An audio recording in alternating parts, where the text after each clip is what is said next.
اللہ تعالیٰ کا یہ فضل عظیم ہے کہ ہمیں ماہ رمضان شریف کے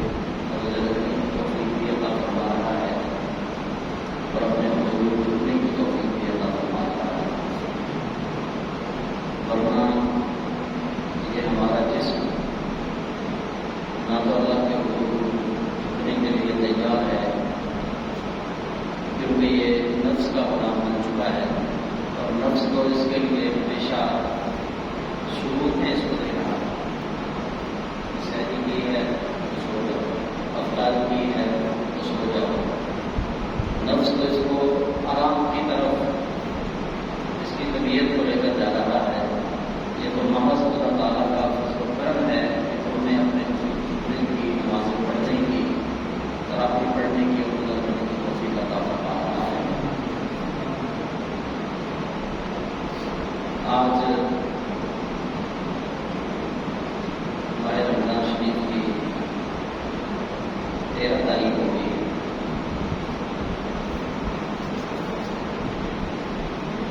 تو اللہ تعالیٰ بقیہ جو گزرے رہتے ہیں وہ رکھنے کی توفیق عطا فرمائے. 17 رمضان شریف کو ایک ایسا اسلام کا معرکہ ہے جو حق اور باطل کے درمیان فرق کرنے والا معرکہ ہے. قرآن پاک نے اس کو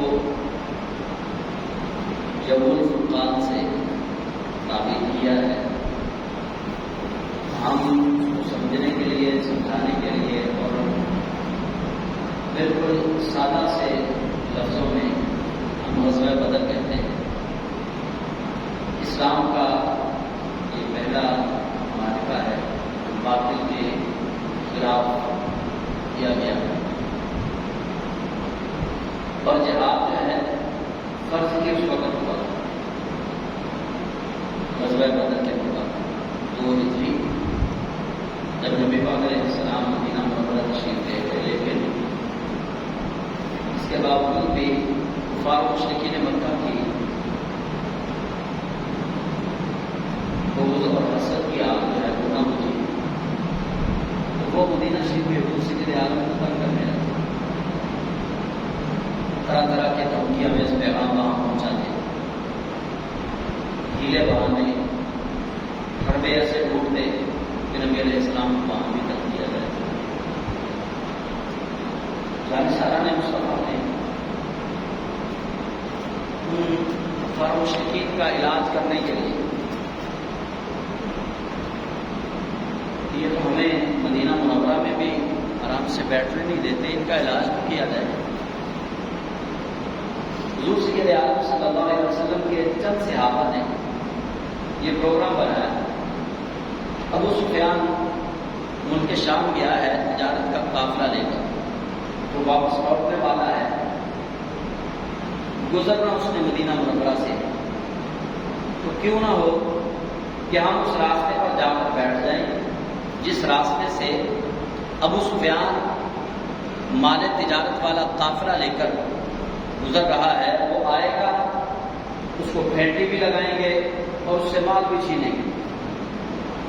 یہ صحابہ نے میٹنگ کی اور انہوں نے ابو سفیان کے خلاف یہ معاملہ طے کر دیا.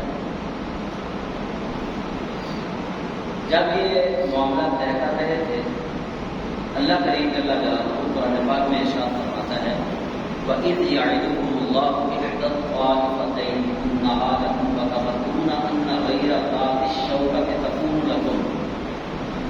رب فرماتا ہے کہ ہم محبوب کریم اس وقت کو یاد کریں کہ جب تم یہ عہد کر رہے تھے کہ وہ قافلہ جو بغیر اسلحے کے ہے، جن کے پاس جنگ کا سامان نہیں ہے، وہ قافلہ ہمارے ہاتھ لگے. یہ صحابہ نے ارادہ کیا کہ ابو سفیان کے تجارت کا مال لے کر آ رہا ہے، اس کے پاس جنگی سامان تو ہوگا نہیں، تلواروں والے ساتھ نہیں ہوں گے، تیروں والے ساتھ نہیں ہوں گے، وہ تو سامان تجارت لے کر جا رہا ہے، اس کو لوٹ لیں. یہ صحابہ نے پلان کیا.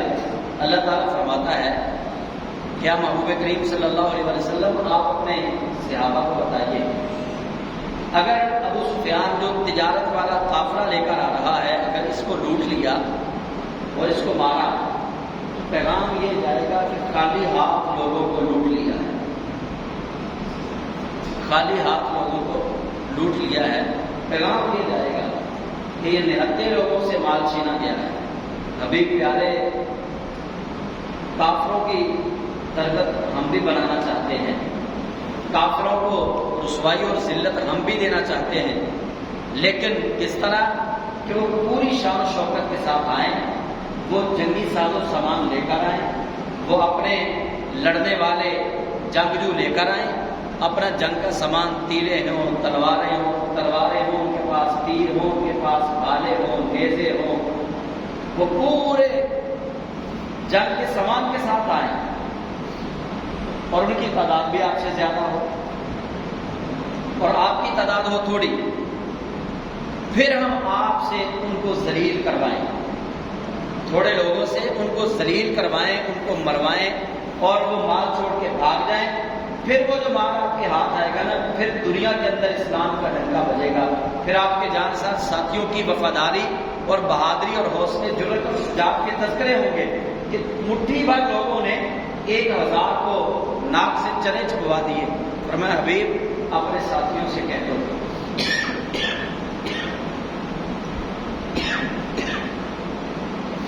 کہ یہ ارادہ ترک کر دیں، ابو سفیان کے قافلے کو مارنے والا، ان سے مال چھیننے والا ارادہ ترک کر دیں، ہم آپ کے ہاتھ وہ قافلہ دیں گے کہ جس قافلے کی وجہ سے اسلام کا علم جو ہے وہ بلند ہوگا۔ پھر ایسا ہی ہوا، جب ابو سفیان کو یہ خبر پہنچی، اس نے مکے ایک قاصد کو بھیج دیا کہ ہمیں تو مدینے والے لوٹنے لگے ہیں، بچا سکتے ہو تو بچا لو، کیونکہ ابو سفیان کے قافلے میں اس وقت ہر مکے کے بڑے تاجر کا کوئی نہ کوئی سامان تھا۔ تو جب یہ قاصد مکے پہنچا، ابو جہل اینڈ کمپنی نے فوراً ہنگامی بنیادوں پہ میٹنگ کی، اجلاس بلایا اور کہا کہ تیار ہو، جنگجو تیار کیے، ان کو برانگیختہ کیا حضور سید عالم صلی اللہ علیہ وسلم کے خلاف، اور 1000 جنگجو تیار کیے، تلواروں والے ہیں، اونٹوں والے ہیں، گھوڑوں والے ہیں، تیروں والے ہیں، نیزوں والے، بھالے والے، مطلب ہر قسم کے آلات حرب سے لیس ہو کر یہ ابو جہل قافلہ لے کر آ گیا۔ اب جب یہ قافلہ لے کر آ گیا، نبی پاک صاحب اللہ صلی اللہ علیہ وسلم کو بھی اللہ نے خبر دے دی، حضور سید عالم صلی اللہ علیہ وسلم نے اللہ سے مانگی دعا، اس دعا کو رب قدوس نے قرآن پاک کے اندر ذکر کیا کہ اللہ فرماتا ہے فَاسْتَغِيثُونَ رَبَّكُمْ فَاسْتَجَابَ لَكُمْ، یاد کیجیے اس وقت کو کہ جب آپ اپنے رب سے فریاد کر رہے تھے تو تمہارے رب نے تمہاری فریاد کو قبول کر لیا، اور کیا کہا؟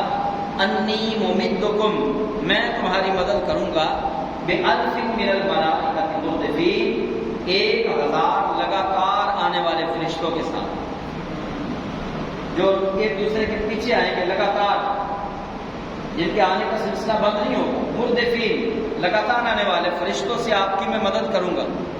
اللہ فرماتا ہے حبیب میرے، جب آپ نے دعا کی، ہم نے آپ کی دعا کو قبول کر لیا، اب ابو جہل اپنا قافلہ لے کر آ گیا۔ اب جب وہ قافلہ لے کر آیا، اس کے قافلہ پہنچنے سے پہلے نبی پاک صاحب اللہ صلی اللہ علیہ وسلم کو اللہ تعالیٰ نے قریب کے کنارے پر رکھا، اس کو مدینے کے دور کے کنارے پر رکھا، حضور سید عالم کو قریب والے کنارے پر رکھا، اور اللہ تعالیٰ نے اپنے حبیب پاک صاحب الراق صلی اللہ علیہ وسلم کو پھر ایسے انعامات وہاں عطا فرمائے کہ جن سے مسلمانوں کے دل مطمئن ہو گئے۔ پہلے تو جب مسلمانوں کو خبر ہوئی 1000 سپہ سالار ابو جہل ہے، 1000 جنگجو ہے اور وہ آ رہا ہے، ادھر 313 ہیں، انسان تھے، ہو سکتا ہے کوئی سوچ لیتا، کسی کے دل میں یہ بات آ جاتی کہ یار یہ 1000 سے کیسے لڑیں گے، یہ سوچتے تو تب، ڈرتے تو تب، بولتے تو تب ہوتے جب قرآن نازل نہ ہو رہا ہو۔ ان کے تو سامنے قرآن نازل ہو رہا تھا نبی کونین صلی اللہ علیہ وسلم پر۔ کوئی ایک صحابی لرزا نہیں، کوئی ایک صحابی ڈرا نہیں، کسی ایک صحابی نے اپنے آپ کو، اپنی جان کو بچانے کے لیے کوئی تدبیر نہیں کی، ہر ایک جان دینے کے لیے آگے ہے۔ بلکہ حضرت سعد بن عبادہ رضی اللہ تعالیٰ عنہ اور حضرت مقداد رضی اللہ تعالیٰ عنہ، ان دونوں صحابہ کے اخبار جو ہیں وہ تو سونے کے پانی سے لکھنے والے ہیں۔ نبی پاک علیہ السلام نے جب بات کی، جنگ کی کہ ابو جہل آ گیا ہے، اب ہمیں بھی نکلنا ہے، تو کیا ارادہ ہے، کون کون چلے؟ تو حضرت سعد بن عبادہ رضی اللہ تعالیٰ عنہ سارے صحابی تھے۔ آپ کہنے لگے یا رسول اللہ صلی اللہ علیہ وسلم، آپ ہمیں حکم دیں، ہم دریا میں، سمندر میں چھلانگ لگانے کے لیے تیار ہیں۔ ہم نے اپنی زندگیوں کو کرنا کیا ہے، آپ پر فدا ہونے کے لیے تو ہم آئے ہیں، یا رسول اللہ آپ حکم تو کریں۔ تو امام احمد رضا کہتے ہیں کہ کرو تیرے نام پہ جان فدا، نہ بس ایک جان دو جہاں فدا، دو جہاں سے بھی نہیں جی بھرا، کروں کیا کروڑوں جہاں نہیں۔ یہ صحابہ کے اندر فداکاری کا جذبہ تھا۔ وہ چاہتے یہ تھے کہ نبی پاک صاحب اوراق صلی اللہ علیہ وسلم آپ ہمیں حکم فرمائیں، ہم دریا میں چھلانگ لگانے کے لیے تیار ہیں، سمندر میں کود جانے کے لیے تیار ہیں، حضور حکم تو دیں۔ اللہ کے حبیب علیہ السلام آپ تشریف فرما ہیں۔ حضرت مقداد کھڑے ہو گئے، یہ کہنے لگے یا رسول اللہ صلی اللہ علیہ وسلم آپ حکم تو فرمائیں، آپ حکم دے کر دیکھیں، ہم آپ کے لیے جانے دینے کو یہاں آئے ہیں۔ یا رسول اللہ صلی اللہ علیہ وسلم، ہماری ماؤں نے ہمیں جنم ہی اس لیے دیا ہے کہ آپ پر قربان ہو۔ یہ صحابہ کرام علیہم الرضوان کے اندر جو جذبہ ایمانی تھا، اللہ کے حبیب علیہ السلام بھی خوش ہو رہے ہیں، رب کریم بھی خوش ہو رہا تھا، تو صحابہ نے اللہ کے حبیب صلی اللہ علیہ وسلم کے ساتھ وہ وفاداری کا عہد پھر نبھایا۔ غزوہ بدر ہے، بدر کا میدان ہے، اور اللہ کے حبیب علیہ السلام تشریف فرما ہے۔ اب مسلمان تھوڑے گھبرائے ہوئے تھے، گرمی کی وجہ سے گھبرائے ہوئے تھے، موسم کی وجہ سے، اور وہاں پہ صحرا تھا، ریت تھی۔ یہ کتنے دن ہو گئے، اب نہانے کے لیے پانی کی طلب تھی، پینے کے لیے پانی کی طلب تھی۔ جب یہ وہاں پہنچتے ہیں تو اللہ تعالیٰ جل جلالہ نے کرم یہ فرمایا کہ رب الجلال میں بارش برسائی۔ اب جب بارش برسائی، پہلے تو تیز آندھی آئی، کافروں کے خیمے اکھڑ گئے، ان کے برتن الٹ گئے، وہ پریشان ہو گئے۔ ان کی طرف جگہ تھی پکی اور کیچڑ دماغ ہو گیا، مسلمانوں کی طرف جگہ تھی ریتلی، بارش برسی اور جگہ ٹھیک ہو گئی۔ بارش برسی، صحابہ نہا لیے، تازہ دم ہو گئے۔ جب یہ تازہ دم ہو گئے تو نیند بھی آ گئی، اللہ تعالیٰ نے ان پر اونگ مسلط فرمائی، یہ سو گئے۔ بارش برسائی، جسم بھی پاک کر دیے۔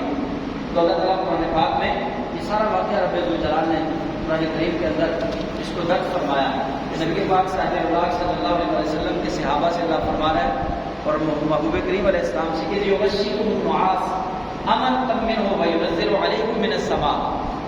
اللہ فرماتا ہے کہ اس وقت کو یاد کریں جب ہم نے آپ پر اونگ مسلط کر دی، نیند کی چادر آپ کو اڑا دی، آپ نے آرام کیا، اور پھر وَيُنَزِّلُ عَلَيْكُم مِّنَ السَّمَاءِ، اور آسمان سے آپ پر پانی بھیجا۔ پانی کس لیے بھیجا؟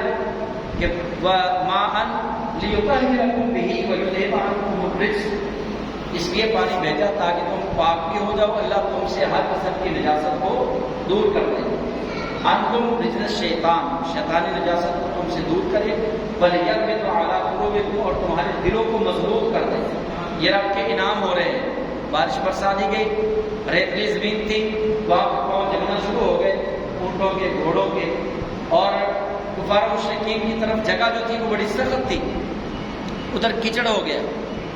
ان کی طرف ماحول اس بارش سے تبدیل ہوا تو ان کے مخالف گیا، اور صحابہ کی طرف بارش ہوئی تو ماحول ان کے موافق ہو گیا۔ ان کو وہ بارش راس آ گئی، کفار مشرکین کے لیے وہ بارش آندھی جو ہے وہ طوفان کا عذاب الہی کا باعث بنی۔ اور پھر کیا ہوا، اللہ تعالیٰ نے نبی پاک صاحب اوراق صلی اللہ علیہ وسلم آپ کو پھر تسلی دی۔ کیسی تسلی؟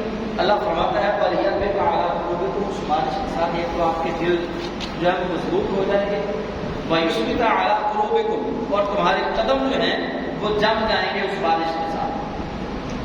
اور پھر اگلی بات اللہ فرماتا ہے اذ یوحی ربک الی الملائکہ انی معکم، اللہ نے فرشتوں پر وحی کی، فرشتوں کو حکم دیا اور میں تمہارے ساتھ ہوں، فثبتوا الذین آمنوا، تم ایمان والوں کو تسلی دو۔ وہ فرشتے جو میدان بدر میں اتر رہے ہیں انہیں اللہ فرما رہا ہے فثبتوا الذین آمنوا، تم ایمان والوں کو تسلی دو، سألقی، میں ان قریب ڈال دوں گا، فی قلوب الذین کفروا، کافروں کے دلوں میں، الرعب، مسلمانوں کا رعب۔ اللہ فرماتا ہے گھبرانا نہیں۔ اللہ تعالیٰ نے کرم کیا فرمایا کہ جب صحابہ سو رہے تھے ادھر کفار و مشرکین بھی سو رہے تھے، کفار و مشرکین بھی سوئے، صحابہ بھی سو گئے۔ صحابہ سوئے، اللہ وحدہ لا شریک کے خواب کے اندر کفار و مشرکین تھوڑے کر کے دکھا دیے، صحابہ کو کفار و مشرکین تھوڑے کر کے دکھا دیے، اور کافر سوئے تو اللہ کریم نے کفار و مشرکین کو صحابہ تھوڑے دکھائے، اور وہ خوش تھے پہلے کہ یہ بڑے تھوڑے ہیں، لیکن جب کافر سوئے تو اللہ تعالیٰ نے پھر تھوڑے نہیں، خواب کے اندر کفار و مشرکین کو صحابہ کی تعداد زیادہ دکھا دی، اب کافر پریشان ہو گئے۔ اللہ فرماتا ہے سألقی فی قلوب الذین کفروا الرعب، فرمایا ان قریب میں ان کے دلوں میں تمہارا رعب ڈال دوں گا۔ اب کافروں کے دلوں میں مسلمان چاہے تھوڑے تھے، اللہ وحدہ لا شریک نے ان کے دلوں میں ان کا رعب ڈال دیا۔ یہ ابھی جنگ شروع نہیں ہوئی کہ رعب پہلے ان کے دلوں میں ڈال دیا گیا۔ تو اللہ تعالیٰ فرشتوں کو کیا حکم دے رہا ہے؟ وہ فرشتے جو میدان بدر میں آئے، اب جنگ شروع ہونے والی ہے، فرشتوں کو بھی ڈائریکشن دی جا رہی ہے۔ اللہ تعالیٰ فرشتوں سے فرماتا ہے فَاضْرِبُوا فَوْقَ الْأَعْنَاقِ، فرمایا تم ان کی گردنوں پہ مارو، کافروں کی گردنوں پہ مارو، فَاضْرِبُوا مِنْهُمْ كُلَّ بَنَانٍ، ان کے پور پہ مارو، جوڑوں پہ مارو۔ یہ اللہ نے فرشتوں کو آرڈر دے دیا ہے کہ جب جنگ ہو تو فرشتوں تم نے کیا کرنا ہے، میرے نبی کے وفادار وہ تو تلوار چلائیں گے، لیکن تم نے بھی تلوار چلانی ہے، تلوار ایسے چلانی ہے کہ نبی کے یار تلوار اٹھائیں، کافر کی گردن کی طرف ان کی تلوار بعد میں جائے، کافر کی گردن کٹ کے زمین پر پہلے گر جائے۔ یہ منظر وہاں پہ پیش کرنا ہے فَاضْرِبُوا فَوْقَ الْأَعْنَاقِ، ان کی گردنوں پہ مارو، فَاضْرِبُوا مِنْهُمْ كُلَّ بَنَانٍ، ان کے پور پہ مارو، ان کے جوڑوں پہ مارو۔ یہ فرشتوں کو ہدایت جاری کر دی گئی۔ اب جب جنگ شروع ہوئی تو صحابہ کہتے ہیں اللہ کی عزت کی قسم ہے، ہم نے کئی بار جنگ بدر کے اندر دیکھا کہ ہم تلوار اٹھاتے ہیں، گردن کے قریب جاتی ہے، لیکن تلوار ہماری نہیں لگتی، گردن پہلے اڑ کے دور زمین پہ گر جاتی ہے۔ حضرت عمر رضی اللہ تعالیٰ عنہ نبی علیہ السلام کی بارگاہ میں حاضر ہوئے، اس کی یا رسول اللہ صلی اللہ علیہ وسلم، عجیب منظر ہے میدان بدر میں۔ آقا ایک تو آواز آ رہی ہے اقدم یا حیزوم، اقدم یا حیزوم، یہ آواز آ رہی ہے۔ نبی علیہ السلام نے فرمایا گھبرانے والی بات نہیں، یہ جبریل کی آواز ہے، اور حیزوم جبریل کے گھوڑے کا نام ہے۔ جب جبریل امین اپنے گھوڑے کو ایڑی لگاتے ہیں تو پھر جبریل اس کو کہتے ہیں اقدم یا حیزوم، اے حیزوم آگے بڑھ، اے حیزوم آگے بڑھ۔ تو یہ جبریل کی آواز ہے جو اپنے گھوڑے کو آواز دے کر میدان جنگ کے اندر تیز کر رہے ہیں۔ فرمایا یہ گھبرانے والی بات نہیں ہے۔ اور دوسرا ماجرا یہ ہے یا رسول اللہ، ہم تلوار اٹھاتے ہیں، قریب کرتے ہیں تو ہماری تلوار لگنے سے پہلے کافر کی گردن اڑ جاتی ہے۔ نبی علیہ السلام مسکرائے، فرمایا یہی تو وہ میرے رب کا وعدہ ہے جو اس نے کیا تھا کہ انی ممدکم بألف من الملائکۃ مردفین، کہ رب نے کہا تھا محبوب پیارے اپنے یاروں کو تسلی دے دو، میدان بدر کے اندر اترنا ان کا کام ہے، فتح دینا میرا کام ہے۔ سبحان اللہ۔ صحابہ جو ہیں وہ لڑ رہے ہیں، صحابہ نے بھی کوئی ایسے آثار اپنے چہروں پہ ظاہر نہیں کیے کہ جن سے ڈر جھلکتا ہو، خوف محسوس ہو رہا ہو۔ یہ 313 تھے دیکھنے میں، نظر آنے میں، لیکن تھے 313 تھے۔ ان کے اندر جذبہ 30,000 والا تھا۔ یہ تو گھر سے نکلے اس لیے تھے کہ آج اللہ کے حبیب علیہ السلام پر ہم فدا ہو جائیں، آج ہم اللہ کے دین کے لیے جانیں قربان کرتے ہیں، گھر سے نکلے اس لیے تھے۔ ہر ایک کا جذبہ یہ تھا۔ بلکہ حضرت عمیر بن ابی وقاص، حضرت سعد بن ابی وقاص رضی اللہ تعالیٰ عنہ کے بھائی ہیں یہ، ان کی عمر تھوڑی تھی، چھوٹی عمر کے تھے۔ تو یہ جب نبی علیہ السلام قافلہ لے کر نکلے تو یہ چھپتے پھر رہے تھے، کبھی کسی صحابی کے پیچھے چھپتے، کبھی کسی صحابی کے پیچھے چھپتے، کبھی کسی صحابی کے پیچھے چھپتے۔ ان سے پوچھا گیا چھپ کیوں رہے ہو؟ کہنے لگے شوق پڑا جہاد کرنے کا، لیکن اللہ کے نبی نے اگر مجھے دیکھ لیا نا تو چھوٹا سمجھ کے مجھے واپس بھیج دیں گے، اس لیے میں چھپ چھپا کے جا رہا ہوں کہ کہیں رب کے حبیب علیہ السلام مجھے چھوٹا بچہ سمجھ کے واپس نہ بھیج دے، اس لیے میں کبھی کسی کے پیچھے چھپ رہا ہوں، کبھی کسی کے پیچھے چھپ رہا ہوں۔ یہ وہ جذبہ جہاد ہے کہ کم عمر بچے، کم سے بچے جو ہیں وہ بھی اللہ کے حبیب صلی اللہ علیہ وسلم پر قربان ہونے کے لیے کیسے فداکار بن کر وہاں جانے کے لیے مست ہو کر اللہ کے حبیب علیہ السلام پر قربان ہونے کے لیے تیار ہیں، اور وہ چھپ اس لیے رہے ہیں کہ نبی پاک علیہ السلام کی اگر نظر پڑ گئی تو رحمت للعالمین نے مجھے جانے نہیں دینا کہ عمر میں چھوٹا ہے، فرمایا اس لیے میں چھپ کے جا رہا ہوں کہ اللہ کے حبیب علیہ السلام کہیں مجھے واپس نہ بھیجیں۔ یہ وہ جذبہ، اور اس جذبے کے پیچھے ان ماؤں کا حوصلہ بھی ہے جنہوں نے گھر سے تیار کر کے اپنے بیٹوں کو بھیجا۔ یہ صرف جذبہ ایسا ہی نہیں تھا، یہ صحیح کہا بزرگوں نے کہ ہر کامیاب مرد کے پیچھے ایک عورت کا ہاتھ ہوتا ہے۔ وہ عورت ماں بھی ہو سکتی ہے، وہ عورت بہن بھی ہو سکتی ہے، وہ عورت بیوی بھی ہو سکتی ہے، وہ عورت بیٹی بھی ہو سکتی ہے۔ یہ صحابہ کرام جو گھروں سے نکلے تھے، کسی کی بیوی تھی، کسی کی بیٹی تھی، کسی کی بہن تھی، کسی کی ماں تھی، سارے گھروں والے تھے۔ آخر وہ مائیں جنہوں نے اپنے لال تیار کر کے بھیجے ہیں، ان کو اللہ نے کیسے حوصلے والے جگرے دیے تھے۔ وہ بہنیں جنہوں نے اپنے بھائیوں کو الوداع کیا اللہ کے حبیب علیہ السلام پر قربان ہونے کے لیے، وہ بہنیں کتنی قسمت والی تھیں، وہ بیٹیاں کتنی قسمت والی تھیں جنہوں نے اپنے والدوں کو، اپنے بھائیوں کو، جنہوں نے خود تیار کیا اور خود الوداع کیا کہ اللہ کے حبیب علیہ السلام پر قربان ہونے کے لیے چلے جائیں۔ اور وہ بیویاں کتنی نیک بیویاں تھیں جنہوں نے اپنے شوہروں کو کہا کہ ہاں ہاں تم جا رہے ہو، ہمارا بھی خیال رکھنا کہ جب اللہ کی طرف سے تم پر نعمتیں ہوں، جب اللہ تمہیں کوئی جنت میں مقام عطا فرمائے تو ہمیں بھی اپنے ساتھ شامل حال کر دینا۔ وہ خواتین جنہوں نے شروع کے اندر اسلام کا بول بالا کرنے میں اپنا حصہ شامل کیا، وہ مجاہدین اسلام کی خواتین تھی کہ جنہوں نے اپنے شوہروں کو یہ کہہ کے کہ گھر میں بچوں کا رزق ہے، بچوں کو روزی کما کر دینے والا کوئی نہیں، تم جا رہے ہو جہاد کے لیے، اگر وہاں شہید ہو گئے تو بچوں کا کیا بنے گا۔ کسی ماں نے اپنے بیٹے کا دامن نہیں پکڑا کہ بیٹا اگر تم چلے گئے تو میرا تو سہارا کوئی نہیں۔ کسی بیٹی نے اپنے باپ کا دامن نہیں پکڑا کہ بابا اگر آپ چلے گئے تو میرا تو سہارا کوئی نہیں۔ کسی بہن نے اپنے بھائی کا دامن نہیں پکڑا، اگر آپ چلے گئے تو ہمارا سہارا کوئی نہیں۔ وہ سب جانتے تھے ان کا ایمان، اسی لیے تو اتنا وزنی اللہ تعالیٰ نے قرآن پاک میں فرمایا کہ سب سے تگڑا ایمان اللہ کے نبی کے صحابہ کا ایمان ہے۔ اس ایمان کے جذبے کا طاقتور ہونے کی وجہ ہی یہ تھی کہ وہ اللہ پر غیب ہونے پر ایمان رکھتے تھے کہ وہ رب جو ہمیں نظر نہیں آتا لیکن وہ غیب سے ہماری مدد ضرور فرمائے گا، وہ ہمارے لیے اسباب ضرور فرمائے گا۔ وہ بظاہر نظر بھی آتا تھا کہ کسی کا بھائی روزی کما کر دینے والا ہے، کسی کا باپ روزی کما کر دینے والا ہے، کسی کا بیٹا روزی کما کر دینے والا ہے، کسی کا شوہر روزی کما کر دینے والا ہے، ظاہر یہی آ رہا تھا۔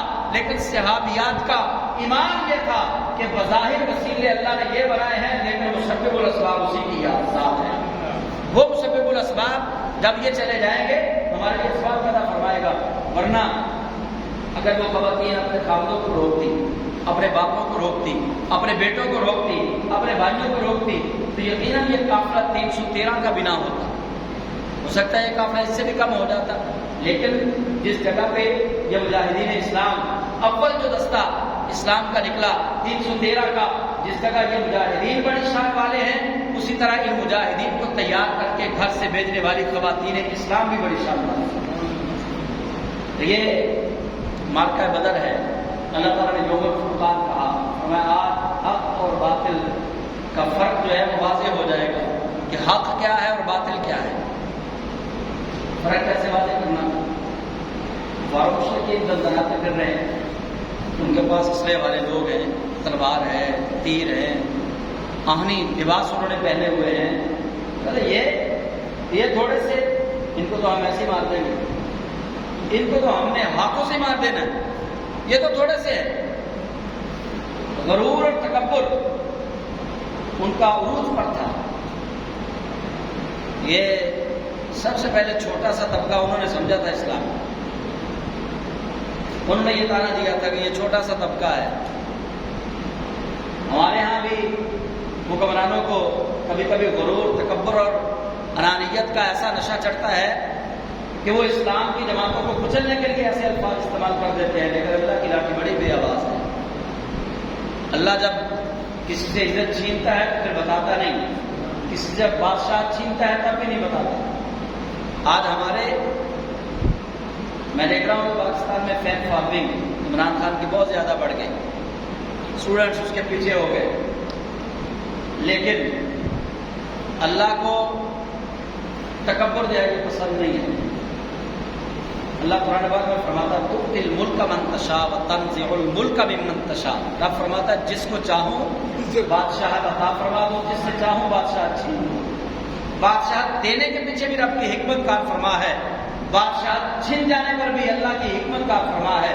رب فرماتا ہے وتعز من تشاء وتذل من تشاء بیدک الخیر، اللہ فرماتا ہے بندے تو سمجھتا ہی نہیں کہ عزت دینے والا میں ہوں، ذلت دینے والا میں ہوں۔ یہی وہ عمران خان ہے، پچھلا سال ہے 2021، اور پہلے روزے اس نے آرڈر دیا کہ رحمت للعالمین مسجد میں جتنے لوگ بیٹھے کچل دو، 35 لوگوں کو وہاں پہ فائر مارے گئے، تحریک لبیک کو کالعدم قرار دے دیا گیا۔ فیس بک پہ جو کوئی لبیک یا رسول اللہ لکھتا ہے اس کی Facebook I D block. اب بھی آپ لکھ کے دیکھ لیں تاجدار ختم نبوت، آپ کی آئی ڈی بلاک ہو جائے گی۔ پہلے 30 دن کا نوٹس دیں گے آپ کو کہ تاجدار ختم نبوت کیوں لکھا؟ یہ فواد چودھری نے سارا کام کیا، وزارت اطلاعات و نشریات نے۔ کیا آپ فیس بک پہ تاجدار ختم نبوت نہیں لکھ سکتے؟ بلاک ہے۔ ٹی وی چینلز پہ تحریک لبیک کو نہیں دکھایا جائے گا، بین ہے۔ لیکن میں یہ نہیں کہتا کہ آپ جو عمران خان کے ماننے والے اس کو چھوڑ دو، میں یہ کہتا ہوں کہ خدا را حقیقت کی طرف بھی کبھی توجہ کیا کرو۔ اللہ کے نبی علیہ السلام نے جو بتایا ہے، رب کے حبیب نے فرمایا کما تدین تدان، فرمایا جیسا کرو گے ویسا بھرو گے۔ یہ جیسا اگر ظلم کیا ہے تو ظلم کے بدلے میں ظلم سہنا پڑے گا پھر تمہیں۔ ابھی سال نہیں ہوا تحریک لبیک کو کالعدم قرار دے دیا گیا۔ کل رات میں دیکھ رہا تھا 42 نیوز چینل کی رپورٹ، وہ کہہ رہے تھے کہ شاید تحریک انصاف کو کالعدم قرار دے دیا جائے، ٹی وی چینل پہ پابندی لگ گئی۔ اللہ کریم کی لاٹھی بڑی بے آواز ہے۔ ہم پہ کریک ڈاؤن کیا گیا، گرفتاریاں ہوئیں، ہم پہ بھی کریک ڈاؤن شروع ہو گیا، گرفتاریاں شروع ہو گئی۔ اس لیے جب ہم میں سے کوئی، مثال کے طور پہ میں اس کرسی پہ بیٹھا ہوں، سدا یہ کرسی مجھے نہیں رہنی میرے پاس، ہو سکتا ہے مسجد کی انتظامیہ کل مجھے جواب دے دے، اگلا جمعہ پڑھانے کے لیے میں آؤں نہ ادھر۔ نواز شریف ہو، وہ تحریک لبیک والا ہو، وہ تحریک انصاف والا ہو، وہ پیپلز پارٹی والا ہو، ہر ایک کو جب اللہ اس کو عزت اقتدار عطا فرمائے، اس عزت اور اقتدار کو سنبھالنے کا ایک ہی طریقہ ہے کہ جب اللہ عزت اور اقتدار عطا فرمائے، اللہ کے آگے زیادہ جھکنا شروع کر دو، زیادہ عاجزی اور انکساری شروع کر دو۔ یہ نہیں کہ جب اقتدار ہاتھ میں آئے تو ہم یہ سمجھ لیں، یہ نہیں سمجھنا چاہیے۔ آپ دیں ووٹ، آپ کا رائٹ ہے، آپ نون لیگ والے ہیں نون لیگ کو دیں، پیپلز پارٹی والے پیپلز پارٹی کو دیں، تحریک انصاف والے عمران خان کو سپورٹ کریں، آپ کا حق ہے۔ لیکن حقیقت کو بھی جاننا ہمارا حق ہے کہ ہم حقیقت پر کھڑے ہوں۔ اگر ہم نے صرف چند باتیں دیکھ کر اپنا قبلہ تبدیل کر لیا تو پھر ہمارے ایمان کا کیا بنے گا؟ میں بات کر رہا ہوں کہ صحابہ 313 تھے، ابو جہل کہنے لگا یہ چھوٹا سا طبقہ اور یہ چھوٹا سا گروہ، یہ کیا ہے، ان کو تو ہم اپنی مٹھی سے مسل دیں گے، یہ تو چھوٹے دو گے، چھوٹا سا گروہ ہے، تکبر، فخر۔ لیکن اللہ تعالیٰ کی قدرت کاملہ مسکرا رہی تھی، فرمایا جن کو تم 313 سمجھ رہے ہو نا کہ یہ چھوٹا طبقہ ہے، چھوٹا گروہ ہے، یہ 313 ہے، فرمایا لگ پتہ جائے گا جب تم میدان میں ان کا مقابلہ کرو، تب تمہیں پتہ چلے گا جب میدان میں ان کا مقابلہ کرو گے۔ تو رب ذوالجلال نے پھر دکھایا کہ وہ جن کو 313 چھوٹا سا طبقہ سمجھتے تھے، چھوٹا سا گروہ سمجھتے تھے، رب ذوالجلال نے پھر ان 313 کے ہاتھوں کو ذلت میں شکست کا سامنا ان کو کروایا کہ آج بھی بدر کا نام لو تو کفار و مشرکین کانپ جاتے ہیں، آج بھی بدر کے مجاہدین کا نام لو تو کفار و مشرکین کانپتے ہیں۔ تاریخ اسلام کا وہ باب اتنا سنہری باب ہے کہ وہاں ابو جہل اس کو کافروں نے کمانڈر ان چیف بنایا تھا، سپہ سالار تھا، جس کے ارد گرد بڑے اس کے جنگجو اس کی حفاظت کے لیے سیکورٹی حساب بنائے ہوئے کھڑے تھے۔ تو کم عمر صحابی. روایتوں میں دونوں کا نام معاذ بھی آیا ہے اور روایت میں ایک کا نام معاذ اور دوسرے کا نام معوذ بھی آیا ہے. یہ حضرت عبد الرحمن بن عوف رضی اللہ تعالیٰ کے پاس آئے. حضرت عبد الرحمن بن عوف سے آ کر کہنے لگے ابو جہل کہاں ہے؟ وہ بچوں کی بات سن کے حیران ہو گئے. پوچھنے لگے تم نے کیا کہنا اس کو؟ کہنے لگے چچا جی آپ بتائیں ابو جہل کہاں ہے؟ تھوڑی دیر میں ابو جہل وہاں سے گزرا میدان کے اندر اس نے چکر لگایا اور حضرت عبد الرحمن بن عوف رضی اللہ تعالیٰ عنہ کہتے ہیں میں نے ان بچوں سے کہا کہ وہ ابو جہل جا رہا ہے عمر بن حشام. حضرت عبد الرحمن بن عوف کہتے ہیں ابھی میں اشارہ کر رہا تھا کہ وہ ابو جہل جا رہا ہے. وہ بچے جو مجھ سے ابو جہل پر پوچھ رہے تھے آنے واحد میں جھپکے اور ابو جہل پر حملہ کر دیا اور تلواروں سے حملہ کر کے ابو جہل کو زمین پر گرا دیا اور نعرہ تکبیر بلند کر دیا. اور وہاں اس 313 چھوٹے سے طبقے نے جو رد عمل ظاہر کیا, چھوٹے سے طبقے کے چھوٹے چھوٹے مجاہدین نے ابو جہل کی گردن مروڑ دی, اس کی گردن کاٹ دی اور دنیا والوں کو بتا دیا کہ اللہ جب چاہے تو ابابیلوں سے بھی کام لے لیتا. اللہ کے آگے کوئی چیز نہیں ٹھہرتی. یہاں بڑے بڑے برج آئے, آپ بھی اسی پاکستان میں رہتے ہیں. ہر بندے کو جو بھی آتا ہے وہ اقتدار کا نشہ ہوتا ہے, لیکن سدا بادشاہی اللہ تعالیٰ کی ہے. سدا بادشاہ وہی ہے بس, اس کے علاوہ کسی کی سدا بادشاہی نہیں. اس نے سب کو اقتدار دیا. سلیمان علیہ السلام کو دیکھ لیں آپ, ہر ایک کو جس نے اس نے اقتدار دیا بلا کر چھین بھی لی, واپس لے لیا. سدا بادشاہی اللہ تعالیٰ کی. تو غزوہ بدر میں یہ واضح میسج تھا کفار و مشرکین کو کہ یہ جو 313 ہیں تم ان کی تعداد نہ دیکھو, اگر دیکھنا ہے تو ان کے ایمان کو چیک کرو. ایمان اگر زیادہ ہو, تعداد اگر کم بھی ہو, اللہ کریم کرم فرما دیتا ہے. لیکن اگر تعداد زیادہ ہو اور ایمان مخلص نہ ہو, ایمان پکا نہ ہو, اللہ تعالیٰ کی مدد کبھی شامل حال نہیں ہو. اب انہوں نے بلایا کہ آئیں ہمارے مقابلے میں. 2 انصاری صحابی ہیں, پھر ایک قریشی, 3 لوگ آئے قریش سے. انہوں نے آ کر پکارا. پھر انصاری صحابی نکلنے لگے تو وہ کہنے لگے نہیں ہمارے مقابلے میں قریشی بھیجو, ان بکریاں چرانے والوں سے ہم نہیں لڑیں گے. یہ انہوں نے متکبرانہ لفظ ادا کیے, یہ بکریاں چرانے والوں سے ہم نہیں لڑیں گے. نبی پاک علیہ السلام نے حضرت حمزہ کو بھیجا, حضرت مولا علی کرم اللہ تعالی وجہہ الکریم کو بھیجا. یہ گئے, انہوں نے آنے باہر میں ان کا گلا جمع کر دی. اب گھمسان کی جنگ شروع ہو گئی. ان کو پتہ چل گیا کہ اگر ہم ایک ایک کر کے جاتے رہے تو ان کا تو کچھ نہیں جائے گا لیکن ہمارا کوئی بچے گا نہیں. گھمسان کی جنگ جب شروع ہوئی تو ٹوٹل 70 کفار و مشرکین مارے گئے. 70 کفار و مشرکین مارے گئے ٹوٹل. ان 70 میں سے ایک روایت میں آتا ہے کہ 35 کافروں کو مولا کائنات نے قتل کیا, باطل جہنم کیا. ایک روایت میں آتا ہے 36 کافروں کو مولا کائنات نے باطل جہنم کیا. ایک روایت میں آتا ہے کہ ان 17 میں سے 37 کو مولا علی کرم اللہ تعالیٰ وجہہ الکریم نے باطل جہنم کیا. یعنی وہ ٹوٹل 70 لوگ مرے, باطل جہنم ہوئے. مولا علی کرم اللہ تعالیٰ وجہہ الکریم نے آدھے سے بھی زیادہ لوگوں کو واصل جہنم کیا اور بتا دیا ان کو کہ میرا نام رسول اللہ نے ایسے ہی اسد اللہ نہیں رکھا, میں اللہ کا شیر ہوں. تم تو چند لوگ ہو, اگر میرے مقابلے میں سارے کفار و مشرکین بھی آ جائیں پھر بھی کہ اللہ کا شیر تم سے گھبرائے گا نہیں. وہاں میدان بدر کے اندر کفار و مشرکین کی حالت اتنی پتلی ہو گئی کہ وہ اپنا سارا ساز و سامان چھوڑ کر بھاگ گئے. 70 کفار و مشرکین قتل ہو گئے, واصل جہنم ہو گئے. اور جو واصل جہنم ہوئے ان میں ابا بھی تھا, میہ بن خلف بھی تھا, حضرت بلال حبشی پہ ظلم و ستم کرنے والا وہ بھی تھا وہاں, ابو جہل بھی تھا وہاں. یہ میدان بدر سجائے 17 رمضان کو اللہ کے حبیب صلی اللہ علیہ وسلم یہ رات کی کلمہ تھا. صحیح مسلم کے اندر روایت ہے کہ نبی پاک علیہ السلام جمعے کا دن تھا. یہ جمعے رات اور جمعے کی درمیانی رات اللہ کے حبیب علیہ السلام نکلے, صحابہ کو لے کر میدان میں گئے. وہاں جا کے حضور سید عالم صلی اللہ علیہ وسلم نے مبارک چھڑی سے گول دائرے بنائے، سرکل لگائے وہاں، فرمایا ھذا مصرع فلان و فلان، ھذا مصرع فلان و فلان، یہ فلاں کے مرنے کی جگہ ہے، یہ فلاں کے مرنے کی جگہ ہے، یہ فلاں کے مرنے کی جگہ۔ نبی علیہ السلام نے وہاں پہ نشان لگا دیے۔ 17 کو جنگ ہوئی، صحابہ کہتے ہیں اللہ کی عزت کی قسم جس کے قبضہ قدرت میں ہماری جان ہے، جس جگہ مصطفیٰ جامع رحمت نے نشان لگایا تھا کہ ابو جہل یہاں مرے گا، دوسرے دن ہم نے دیکھا ابو جہل اسی نشان کے اوپر مرا پڑا تھا۔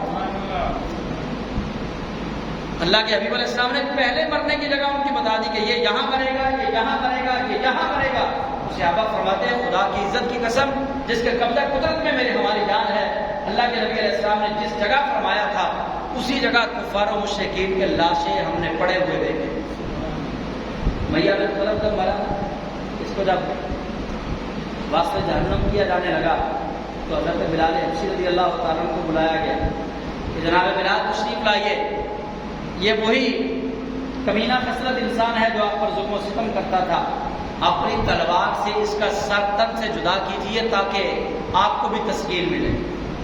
تو میاں بن خلف مولا کائنات نے بات کی ہے، حضرت سید الشہداء امیر حمزہ رضی اللہ تعالیٰ عنہ کے بعد اس کے جسم پر چلے اور آخر میں جب وہ گرا تو حضرت سیدنا بلال رضی اللہ تعالیٰ عنہ آپ نے اس کی گردن تن سے جدا کی، اور میدان بدر کے اندر کفار مشرکین جب یہ دیکھ رہے تھے یہ مسلمان تھوڑے سے ہیں لیکن ان کی طرف سے پتہ نہیں کون سی مخلوق ہے جو ہمیں مار رہی ہے، وہ بھاگ گئے۔ بہت سارا مال غنیمت صحابہ کے ہاتھ آیا، 70 لوگ کافروں کے وہ آ گئے قیدیوں میں۔ تو نبی پاک علیہ السلام کے چچا حضرت عباس رضی اللہ تعالیٰ عنہ وہ بھی ان قیدیوں میں شامل ہوئے۔ بڑا ایمان افروز واقعہ ہے۔ تو حضرت عباس نبی پاک علیہ السلام نے اعلان کر دیا، فرمایا جو پڑھے لکھے ہیں وہ 10 بندوں کو لکھنا اور پڑھنا سکھا دیں، وہ چلے جائیں، ان کا فدیہ یہ ہے۔ جو پڑھے لکھے نہیں ہیں ان کو مال کا فدیہ دینا پڑے گا، وہ جرمانہ دے اور چلے جائیں۔ حضرت عباس نبی پاک صلی اللہ علیہ وسلم کے چچا جان تھے، یہ بھی آگے ان کے سامنے ان کا مجھے بزد رحم کر، میں تیرا چچا ہوں مجھے چھوڑ دو۔ نبی پاک علیہ السلام نے فرمایا چچا فدیہ دو، فدیے کی رقم دو اور چلے جاؤ۔ تو یہ کہنے لگے کہ میں تو بڑا غریب ہوں، مجھے پتا ہے میں بڑا غریب ہوں۔ نبی پاک علیہ السلام مسکرائے، فرمایا چچا سچ سچ بتا ورنہ یہ نہ ہو کہ میں اللہ کا نبی بتا سکوں، جھوٹ نہ بول۔ کہنے لگے نہیں نہیں میرے پاس کچھ بھی نہیں، میں تو بڑا غریب ہوں، میرے پاس کچھ نہیں ہے۔ نبی پاک علیہ السلام نے فرمایا چچا میں اللہ کا نبی محمد ہوں، وہ جو میری چچی ام فضل کے ساتھ مل کے سونا دبایا تھا دیوار کے پاس، سونا دفن کیا تھا، اس کے بارے میں کیا کہتے ہو؟ وہ جو آتے ہوئے بدر کی جنگ لڑنے کے لیے آنے سے پہلے جو میری چچی ام فضل کے ساتھ مل کے جو سونا دفن کیا تھا وہ سونا تمہارے پاس ہے، تم کہتے ہو میں غریب ہوں؟ حضرت عباس رضی اللہ تعالیٰ عنہ فرماتے ہیں کہ اللہ کی عزت کی قسم ہے اس بات کا مجھے پتا تھا یا میری بیوی کو پتا تھا، کسی کو نہیں پتا تھا کہ میں نے سونا دفن کیا ہے۔ جب رسول اکرم نے یہ بات بتا دی تو میرے دل نے گواہی دی کہ عباس یہی وہ اللہ کا سچا نبی ہے جو غیب کی خبریں بتا رہا ہے۔ تو حضرت عباس رضی اللہ تعالیٰ عنہ ان کے مسلمان ہونے کا باعث ہی یہ واقعہ بنا، ان کے مسلمان ہونے کا باعث ہی یہ معجزہ بنا کہ اللہ کے نبی صلی اللہ علیہ وسلم نے رب کی عطا سے وہ بات جو غیب تھی حضرت عباس جانتے تھے یا آپ کی زوجہ جانتی تھی، لیکن نبی علیہ السلام نے فرمایا چچا جھوٹ نہ بولو، میں اللہ کا نبی ہوں، میں جانتا ہوں کہ آنے سے پہلے تم نے سونا میری چچی کے ساتھ مل کر کہاں دفن کیا ہے۔ تو حضرت عباس رضی اللہ تعالیٰ عنہ کہنے لگے کہ میرے دل نے گواہی دی کہ عباس یہی اللہ کا سچا نبی ہے جو غیب کی خبریں بتا رہا ہے، ورنہ رب کے سوا تو کسی کو پتہ ہی نہیں تھا سونا کہاں میں نے دفن کیا ہے۔ تو حضرت عباس پر مسلمان ہو گئے۔ تو حضرات ذی وقار یہ غزوہ بدر محض ایک ہمیں جنگ لگ رہی ہے، لیکن اس کے اندر بہت سارے اسباب ہیں مسلمانوں کے لیے۔ سب سے پہلا سبق یہ ہے کہ مسلمان گھبرائے نہ، اللہ اس کی مدد ضرور فرمائے گا۔ اللہ کے دین کا کام کرتے ہوئے یہ گھبرائے نہ، اللہ نے اس کو حوصلہ دیا، فرمایا وَلَا تَهِنُوا وَلَا تَحْزَنُوا وَأَنْتُمُ الْأَعْلَوْنَ إِن كُنتُم مُؤْمِنِينَ۔ اللہ فرماتا ہے سست نہیں پڑنا، گھبرانا نہیں، کامیابی تمہارے قدم ضرور چومے گی، شرط یہ ہے کہ تم سچے مسلمان بن کے رہو۔ بس سچے مسلمان بن کے رہنا ہمارا کام ہے۔ توکل کرے اللہ تعالیٰ پہ۔ اللہ روزی دینے والا ہے، اللہ عزت دینے والا ہے، اللہ ذلت دینے والا ہے۔ جب اللہ پہ ہمارا توکل ہوگا نا، پھر ہم کسی بندے کے آگے جھکیں گے نہیں۔ جتنا اللہ پہ بندے کا توکل پختہ ہوگا، بزرگ فرماتے ہیں بندے کو توکل کیڑے جیسا رکھنا چاہیے۔ جو پہاڑ کے اندر کیڑا ہے نا، اس کیڑے جیسا توکل رکھنا چاہیے کہ وہ پہاڑ کے اندر ہوتا ہے، بالکل پہاڑ کا منہ بند ہوتا ہے، لیکن اس کو اللہ کی ذات پہ توکل ہوتا ہے کہ میرا رب میری روزی یہاں مجھے پہنچائے گا۔ بزرگ فرماتے ہیں توکل یہ ہے کہ راستے بند دیکھ کے گھبرا نہ جاؤ کہ راستہ کوئی نہیں۔ جس نے راستے بند کیے ہیں کھولنے والا بھی وہی ہے۔ تو اس لیے ماہ رمضان شریف کی ساعتیں ہیں، ماہ رمضان شریف میں آپ بھی غریبوں کا خیال رکھیں، مساکین کا خیال رکھیں، محتاجوں کا خیال رکھیں، اور ان میں سب سے پہلے اپنے غریب رشتہ داروں کا خیال رکھیں۔ کہیں ایسا نہ ہو کہ آپ نمود و نمائش کے لیے دوسرے لوگوں کو دیتے بھی رہیں، لیکن آپ کے اپنے رشتہ دار جو ہیں وہ بھوکے رہیں، وہ عید کے کپڑے نہ لے سکے، عید کی خوشیاں نہ منا سکے، ان کے بچے اچھے سے افطاری کے وقت کھانا نہ کھا سکے۔ اگر آپ کے اپنے بھوکے ہیں تو باہر لوگوں میں کروڑوں روپے کی خیرات کرنے کا کوئی فائدہ نہیں ہوگا۔ اگر آپ کے اپنے غریب، آپ کے اپنے رشتہ دار یتیم، آپ کے اپنے رشتہ دار محتاج، آپ کے اپنے رشتہ داروں میں سے مقروض لوگ، ہمارے ہاں اس بات پر توجہ نہیں دی جاتی۔ اگر کوئی مسلمان بہت زیادہ مقروض ہو گیا ہے تو زکوٰۃ کے پیسوں سے اس کی مدد کی جا سکتی ہے کہ وہ اپنا قرض اتار لے۔ ہم سمجھتے ہیں کہ شاید زکوٰۃ اسی کو دینی ہے جس کا خاوند فوت ہو جائے، یا زکوٰۃ اس کو دینی ہے جن بچوں کے والدین فوت ہو جائیں، یا زکوٰۃ اس کو دینی ہے جو بالکل ہی جناب سڑک پہ آ جائے۔ ہم یہ سمجھتے ہیں، لیکن زکوٰۃ کے جو مصارف اللہ تعالیٰ نے بیان فرمائے اس میں غریب لوگ ہیں، فقیر، قرآن پاک نے جس کو فقیر کہا ہے وہ بالکل محتاج ہوتا ہے، اور مسکین وہ ہوتا ہے جو بڑا مر مر کی زندگی کی ضرورتیں جو ہے وہ پوری کرے، اس کو مسکین کہتے ہیں۔ اور زکوٰۃ کے محکمے میں کام کرنے والے لوگ، ان کو بھی زکوٰۃ کے پیسوں سے تنخواہ کی دی جا سکتی ہے، اور جو نئے مسلمان ہوئے ہوں انہیں بھی زکوٰۃ دی جا سکتی ہے، اور جو مقروض ہوں انہیں بھی زکوٰۃ دی جا سکتی ہے۔ اگر کسی کو سزائے موت ہوئی ہو اور اس کے دیت مانگ رہے ہوں مقتول کے ورثاء، اس کی دیت ادا کر کے بھی اس کی جان چھڑائی جا سکتی ہے، اس کی گردن چھڑائی جا سکتی ہے۔ اگر کوئی مسافر ہے، وہ گھر میں بے شک کروڑوں پتی تھا، لیکن سفر کے دوران کنگال ہو گیا، جیب کٹ گئی، کوئی ذریعہ نہیں پیسے کا، اے ٹی ایم کارڈ اس کے چھن گئے، آپ اس کو بھی آپ زکوٰۃ دے سکتے ہیں۔ اور مقروض لوگ جن پہ قرضہ بہت زیادہ چڑھ گیا ہو ان کو بھی آپ زکوٰۃ دے سکتے ہیں۔ تو ہمیں اسلام نے جو درس دیا ہے وہ درس ہے قربانی دینے کی، وہ قربانی جان کی ہو، وہ قربانی اپنے مال کی ہو، وہ قربانی اپنے خیالات کی ہو، وہ قربانی حوصلے کی ہو، وہ قربانی صبر کی ہو۔ جب ہم اسلام کے لیے قربانی دینا سیکھیں گے تو انشاءاللہ تعالیٰ اسلام کسی کا بدلہ رکھتا نہیں، سب کو دگنا چوگنا کر کے لوٹا دیتا ہے۔ اللہ کا فرمان، اللہ فرماتا ہے من ذا الذی یقرض اللہ قرضا حسنا فیضاعفہ لہ اضعافا کثیرا۔ اللہ فرماتا ہے کون ہے جو اللہ کو قرض حسنا دے، اللہ تعالیٰ اس کو واپس کر دے گا دگنا چوگنا کر کے۔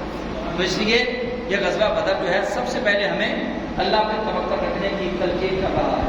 اور دوسرا، غزوہ بدر کے اندر سبب یہ ہے کہ نبی پاک علیہ السلام کی حرمت کے لیے نکلنے والے اگرچہ تھوڑے ہوں اللہ کو پسند ہوتے ہیں۔ حضور کی عزت اور نموز کے لیے نکلنے والے اگرچہ تھوڑے ہوں اللہ کو پسند بھی ہیں، اللہ ان کی مدد بھی فرماتا ہے۔ اور تیسرا سبب اس کے اندر یہ ہے کہ نبی پاک صاحب الغلاق صلی اللہ علیہ وسلم کی اطاعت اور فرما برداری کرو گے تو دنیا میں بھی کامیابی، آخرت میں بھی کامیابی ہے۔ اور چوتھا سبب اس کے اندر یہ ہے کہ کفار و مشرکین وہ جتنا مرضی لیس ہو کر آتے رہیں، آج آ جائیں، کل آ جائیں، پرسوں آ جائیں، وہ ہمیشہ ذلت اور رسوائی ان کا مقدر بنے گی۔ اسلام کو اللہ نے فتح یاب ہونے کے لیے بنایا ہے، اسلام کو ذلیل ہونے کے لیے اللہ نے نہیں بنایا، اللہ نے اسلام کو غالب کرنے کے لیے بنایا ہے۔ اسلام کبھی مغلوب نہیں ہوگا۔ یہ وقتی طور پہ ہمیں لگ رہا ہوتا ہے کہ شاید ہم مغلوب ہو گئے، لیکن انشاءاللہ ہم مغلوب نہیں ہوں گے، اسلام غالب آ کر رہے گا۔ اللہ تعالیٰ غزوہ بدر کے جو شہداء ہیں، اگر آپ کو ان کے نام نہیں بھی آتے تو آپ غزوہ بدر کے شہداء کے وسیلے سے اللہ تعالیٰ سے دعا مانگیں اللہ تعالیٰ دعائیں قبول فرماتا ہے۔ یہ بزرگان دین کا مجرب عمل ہے کہ 17 رمضان کی شام کو وہ یہ دعا مانگتے ہیں اسماء شہداء بدر کے ساتھ۔ شہداء بدر جو ہیں ان کے نام لے کر اللہ تعالیٰ سے ان کے وسیلے سے دعا مانگتے ہیں۔ اگر آپ کو نام یاد نہیں ہے تو آپ 17 رمضان شریف کو اللہ تعالیٰ سے یہ دعا مانگے کہ یا اللہ غزوہ بدر میں جتنے لوگوں نے تیرے اور تیرے نبی کے نام پہ جان قربان کی تھی ان کے صدقے ہماری دعا قبول فرما۔